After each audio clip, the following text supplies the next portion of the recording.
Subscribe करें और bell दबाएं ताकि कोई खबर रह न जाए। नाअहल चेयरमैन पैमरा की गैर कानूनी तैनाती के खिलाफ कई माह से मुल्क भर के सहाफ़ी सरापा एहतजाज है।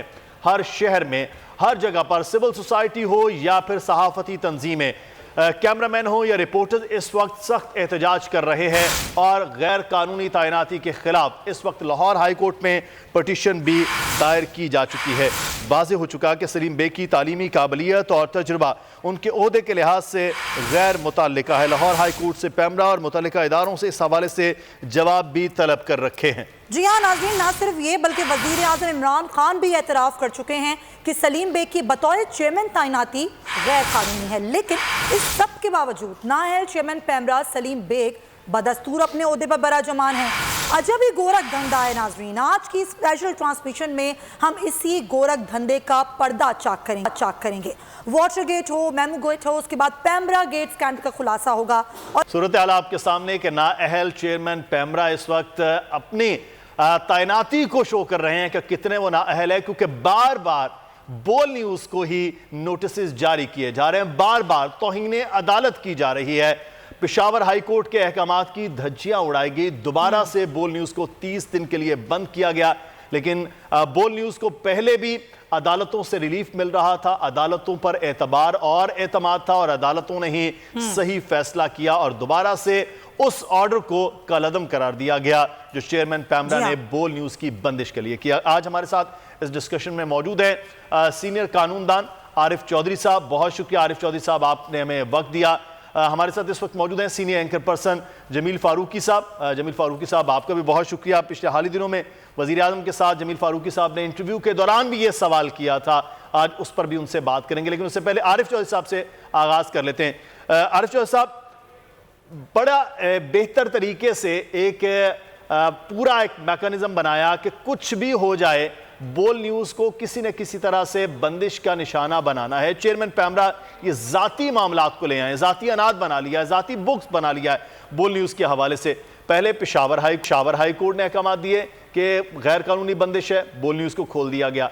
फिर अब दोबारा से बंद किया गया तो सिंध हाई कोर्ट ने अहकाम दे दिए।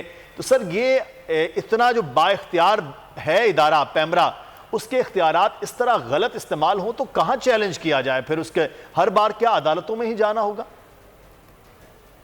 बहुत शुक्रिया। सबसे पहली बात तो यह है कि जब से ये बोल न्यूज आया है, जो इससे पहले इसके कंपेटिटर्स मौजूद थे, उनके कहने पर और वेस्टेड इंटरेस्ट के कहने पर इसको जितना अपने की कोशिश की, जितना नुकसान पहुंचाने की कोशिश की गई, मैं समझता हूँ कि इसकी मिसाल नहीं मिलती।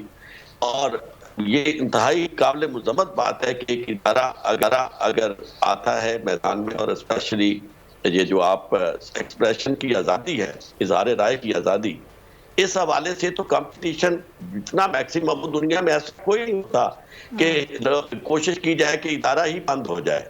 यानी आप उसके मुकाबले में आए, उससे अच्छे प्रोग्राम पेश करें, उसे अच्छा कंपटीशन दे, जो लोग जिसे पसंद करेंगे उसे देखेंगे। तो यहाँ तो ये है कि बोल को लोगों का तो बहुत ज्यादा पजीराई हासिल है, बोल को तो लोगों में पसंदीदगी की इंतहा नहीं है। लेकिन मैं समझता हूँ कि ये एक लिहाज से बोल को इस मामले में सोचना भी ये चाहिए कि ऐसा होता है, जहाँ आपको इज्जत मिलेगी वहां आपके दुश्मन पैदा होंगे, आपके रकीब होंगे। चलो रकीब आप कंपेटिटर्स हो कोई बात नहीं, आप रकीब तो वहां से पैदा हो गए जो जिनका काम सबके साथ यकसा सलूक करना था, उन्होंने बोल को चुन लिया है गैर मुसावी सलूक करिए। देखिए, फ्रीडम ऑफ एक्सप्रेशन इतना बड़ा फंडामेंटल राइट है कि इस मामले में किसी तरह का कोई समझौता नहीं किया जा सकता। और बदकिस्मती ये है कि ये जो इदारे हमारे वजूद में आ रहे हैं, ये इनके मकासद अपने मकासद से इसलिए हटते हैं कि इसकी सरबराही हम अपनी पसंद के लोगों को देते हैं। अगर वही बात जो कही जाती है कि रियासत मदीना का जो निज़ाम था वो मेरिट पर था, अगर मेरिट पर बढ़ना हो तो लोग मेरिट पर फैसले करें, तो फिर ये प्रॉब्लम ना आए। एग्जैक्टली सबसे बड़ा जो है वो मेरिट की धज्जियां गिरने की वजह से यही पॉइंट है, बड़ा आम है। आरिफ साहब, पॉइंट टेकन। जाहिर है आपने जो बात की बड़ी दुरुस्त की कि जो बोल न्यूज़ के जो काम है उसके लिए अगर रकीब ही आपको बनना है और इस तरह की आपने तमाम तर हरकतें करनी हैं तो फिर तो अल्लाह ही हाफिज़ है। जमील, ज़ाहिर आपने वज़ीर आज़म इमरान खान का इंटरव्यू किया और आपने ये सवाल भी उनसे किया कि ज़ाहिर चेयरमैन पैमरा की तैनाती गैर कानूनी है। अब एक शख्स जो कि गैर कानूनी तौर पर कहीं तैनात हुआ हो तो उसके अहकामात कैसे कानूनी हो सकते हैं? जवाब कोई इतना हौसला अफजा तो नहीं आया, लेकिन फिर भी आप क्या समझते हैं कि ज़ाहिर ये तमाम तर सूरत हाल जो सिर्फ बोल के ऊपर ही होती है और बोल जो हक़ और सच की आवाज़ बनता है, फिर टॉप ट्रेंड होता है हर जगह, जो बोल जिस तरीके से प्रोग्राम कर रहा होता है, चाहे आपका प्रोग्राम हो चाहे हमारे प्रोग्राम्स हो, क्या लग क्या रहा है आपको, क्या मुस्तकबिल होगा? देखें, मुस्तकबिल के ऊपर तो हम बाद में बात करेंगे। जिस तरह अब सीनियर कानूनदान अभी रियासत मदीना की बात कर रहे थे, तो जिस तरह आपने भी कहा कि आपने सवाल किया तो जवाब हौसला अफजा नहीं आया। जवाब बिल्कुल हौसला अफजा नहीं आया, लेकिन जवाब के अंदर एक बहुत बड़ी खलीज थी जो इदारों में और एग्जेक्टिव्स के दरमियान हमें नजर आई। यानी प्राइम मिनिस्टर ऑफ पाकिस्तान, जो उस मुल्क की सबसे बड़ी एग्जेक्टिव अथॉरिटी हैं, उन्होंने अपनी बेबसी का इजहार किया। उन्होंने ये इजहार किया कि मेरे बस में तो कोई नहीं है। गुज़िश्ता हुकूमतों में बड़े 2 नंबर किस्म के लोग रखे गए और उसमें उन्होंने पैमरा का तस्करा किया, पाकिस्तान स्टील का तस्करा किया, PIA का तस्करा किया और पाकिस्तान के कई इदारों का तस्करा करते हुए ये कहा कि इन इदारों का बेड़ा गर्क कर दिया गया है। तो उसमें उन्होंने सिंगल आउट पैमरा को नहीं किया, उन्होंने सबके बारे में कह दिया।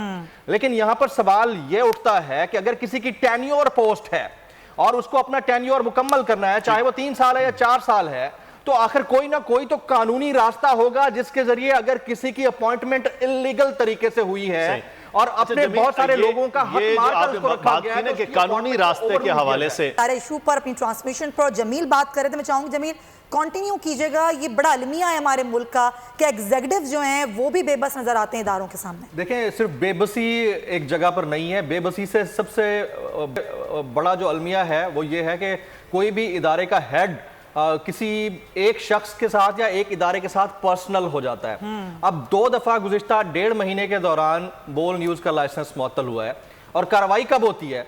फ्राइडे को कार्रवाई होती है ताकि सैटरडे संडे तो पक्का बंद रहे और अगर रिलीफ मिले तो मंडे को जाकर मिले। तो ये तो डायरेक्ट ये चीज बता रही है कि चेयरमैन पैमरा इस इदारे के साथ पर्सनल हो चुके हैं। उसकी वजह क्या है?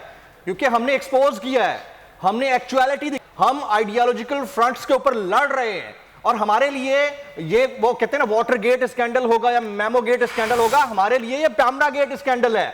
वज़ीर आज़म साहब, अगर आप बेबस हैं तो आप एग्जीक्यूटिव अथॉरिटी अपनी यूज कीजिए, आप स्क्रूटनी करा लीजिए, कोई जुडिशियल कमीशन इसके ऊपर बना लीजिए, कोई ट्रुथ कमीशन बना लीजिए, चेक करवाइए कि चेयरमैन पैमरा सलीम बेग नाम का बंदा जिसकी एलिजिबिलिटी क्राइटेरिया तब्दील करके उस बंदे को हायर किया गया PMLN के दौर में, उस बंदे के ऊपर आप अपनी बेबसी तो जाहिर कर रहे हैं, तो कमीशन बना लें, चेक कर लें कि इस बंदे की जो अपॉइंटमेंट हुई है ठीक हुई है या गलत हुई है। और इससे बड़ी नाइंसाफी क्या होगी कि आपने सिर्फ एक प्रोग्राम का तज़किरा अपने नोटिस में किया। आपने अपने नोटिस में सिर्फ यह तज़किरा किया कि उस प्रोग्राम में यह चीज एयर हुई है और आपने पूरे चैनल की ट्रांसमिशन को ऑफ एयर कर दिया। इससे बड़ा अलमिया क्या हो सकता है कि हमारे तकरीबन 1000 एम्प्लॉयज की जॉब स्टेक पर, हमारा जो रेवेन्यू जनरेट होता है वो स्टेक के ऊपर, हमारे एंकर जो स्क्रीन पर अपेयर होते हैं वो ऑफ एयर। उससे अलग हमें हजीमत का सामना हर ग्रुप्स के अंदर, हर व्हाट्सएप ग्रुप के अंदर, हर सोशल मीडिया फोरम के ऊपर कि आपका चैनल तो हर 1 महीने के बाद बंद हो जाता है। तो इससे बड़ा जुल्म और ज्यादती क्या होगी? हमारी प्रेसिडेंट ऑफ पाकिस्तान से, सुप्रीम कोर्ट से, प्राइम मिनिस्टर ऑफ पाकिस्तान से, एग्जीक्यूटिव इस मुल्क से, उनसे अपील है कि आप प्लीज जमील फारूकी वो कर सकते हैं। बिल्कुल आप सही कह रहे हैं। बड़ा देखा जाए कि क्यों बार-बार बोल के हवाले से।